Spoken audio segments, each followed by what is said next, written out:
Let's clap it out. Uno, dos, cuatro.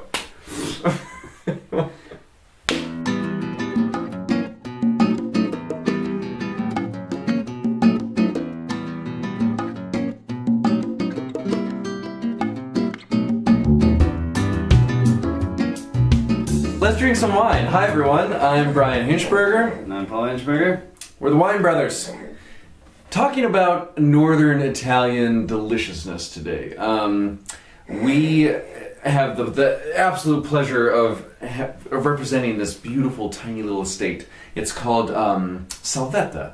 So Salvetta is in the Alto Adige, Trentino, very north. So as you butt up in Italy and you get into the mountains, the Dolomites, that is where Salvetta is. And I've got to say, there is nothing more spectacular than walking through a vineyard with literal limestone cliffs jutting out of the vineyard. And they not just cliffs like, that's a cute little 20-foot cliff. It's like thousands of feet.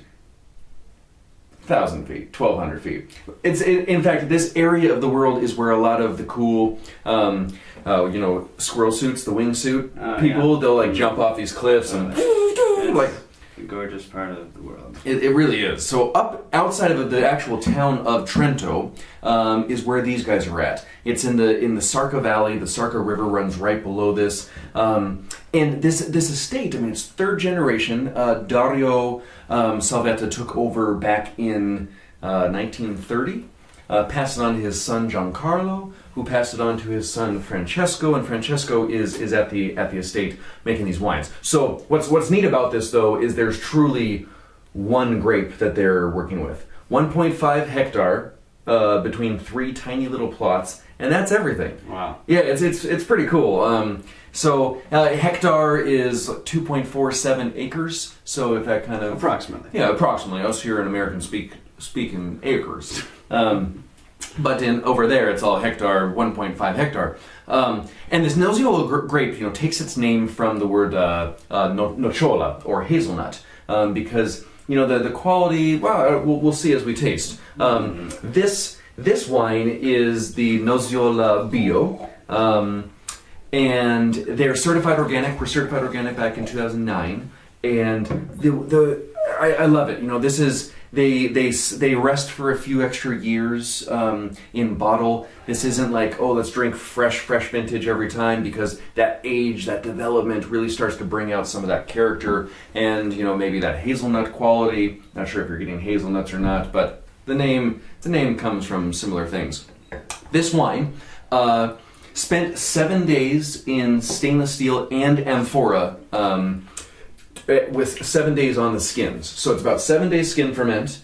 And then while it starts its natural fermentation is then moved into 2,000 liter Acacia, Italian Acacia barrels. Big old barrels that are 20, 25, 30 years old. So really old wood, and then it sits in there for many months until it's bottled. Paul, what are you having?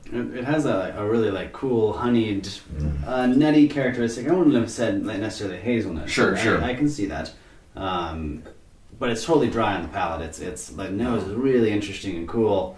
It is cool. These guys are doing the natural path, the clean way, low sulfite use whatsoever, and skin ferment. So you're starting to get some of that skin contact. Nosiola is a very thick skinned berry. So the color is really expressive. It's really pretty. In fact, we'll talk a little bit about that with the dessert wine as well. But it has certain texture with that, a little bit of tannin from the skin contact.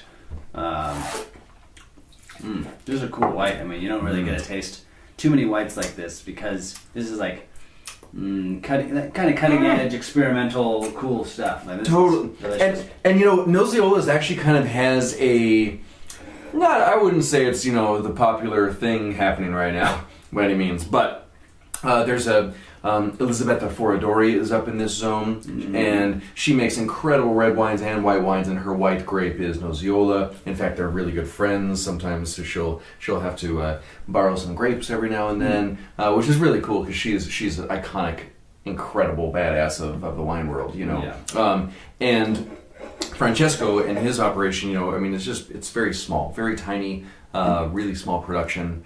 And it's beautiful. The texture on this is awesome. It goes forever on the palate. Mm-hmm. The weight, that nutty quality, but at the same time is kind of that rich, kind of thick peach skin quality.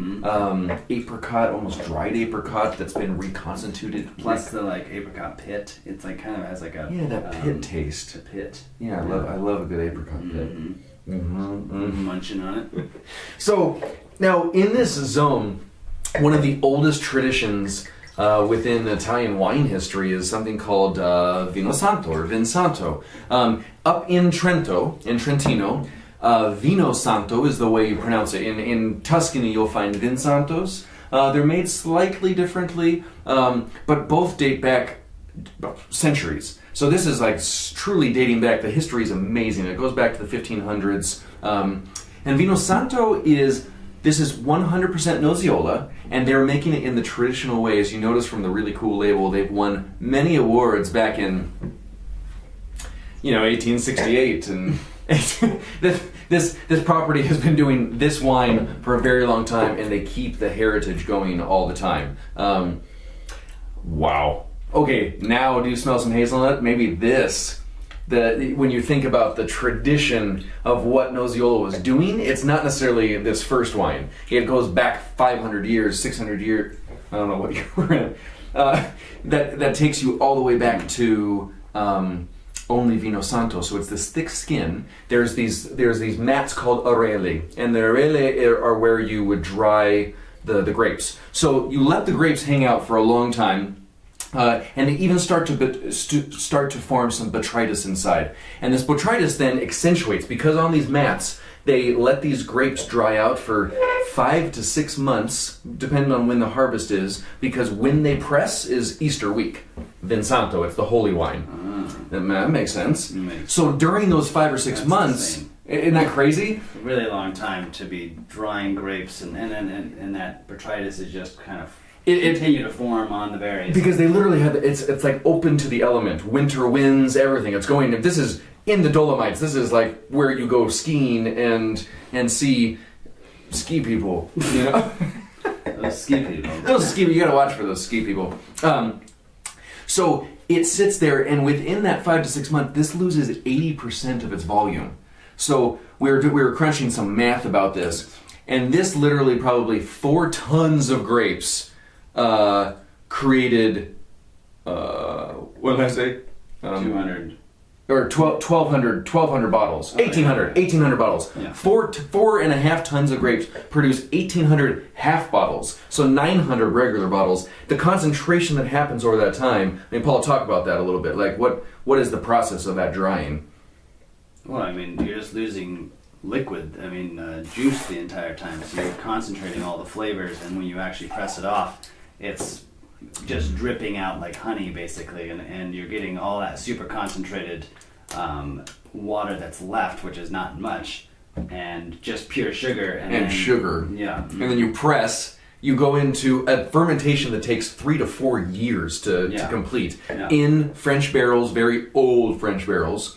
Then after year 5 or so, you bottle it and you drink it, and it's dynamite. Yeah, like dried apricot, golden raisin. Yeah. It has like a really interesting like baking spice thing, like cardamom, nutmeg, like mixture of lots of things that I don't even really know, like cinnamon, but not.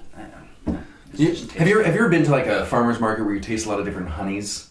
Yes. And they sometimes influence them with spices, sometimes with flowers, sometimes different things. This tastes like a honey sampling. After it all goes in your mouth and your palate is rich with, enriched, it's really made well with honeys. Yeah. And all the fruits, the apricots. You can't really get from honey. You can't really get this, no. This is like a... And there's still acidity.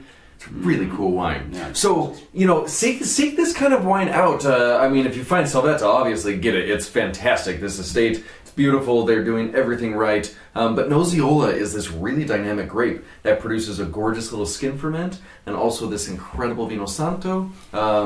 Salvetta is kind of crushing it, and I'm loving these wines. So Seek them out. Cheers.